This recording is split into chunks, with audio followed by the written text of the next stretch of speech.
Hey friends, this is Jerry Assam. সৰ্বপ্ৰথমে অসমৰ সমূহ আপোন বন্ধৱী বান্ধৱীসকললৈ প্ৰণাম জনাইছোঁ।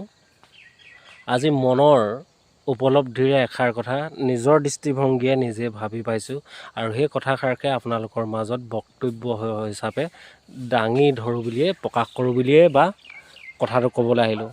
অসমত দেখিলোঁ মোৰ 1987 ডেট অফ বাৰ্থ, বেছি নহয় 38 বছৰ, 38, 39, 40 ধৰিব পাৰে আৰু সিমানেই আৰু।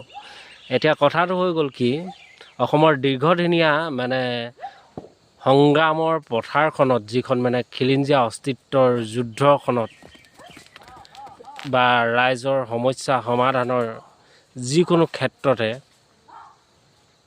এজন মানুহৰ কিন্তু মই দীঘলীয়া যি ভূমিকা দেখিলোঁ, সেই ভূমিকা কিন্তু মই নতশিৰে নিজে মই স্বীকাৰ কৰোঁ।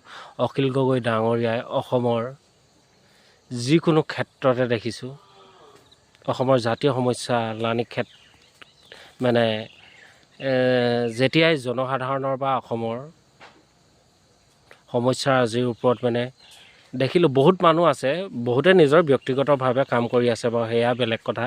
কিন্তু মই অখিল গগৈ ডাঙৰীয়াৰ জীৱনটো দেখিলোঁ সৰহভাগ সময়ে অসমৰ জনসাধাৰণৰ হকে মাত মাতি আহিছে।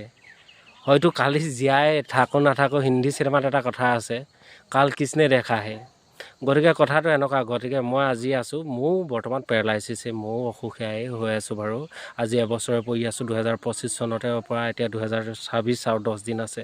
কিন্তু আজি মই নিজৰ বিচাৰ বিবেচনাৰে মানে এটা কথা উপলব্ধি কৰি পাইছোঁ যে অখিল গগৈ ডাঙৰীয়ালৈ এই চেগতে মই প্ৰণাম জনাইছোঁ। তেখেতৰ সুমংগল, অনাগত দিনবোৰ সুন্দৰ হওক সমাজ জীৱনৰ, তেওঁ ভৱিষ্যত কৰ্মপন্থা জাতিষ্কাৰ হৈ জিলিকক তাৰে কামনা ৰাখিছোঁ।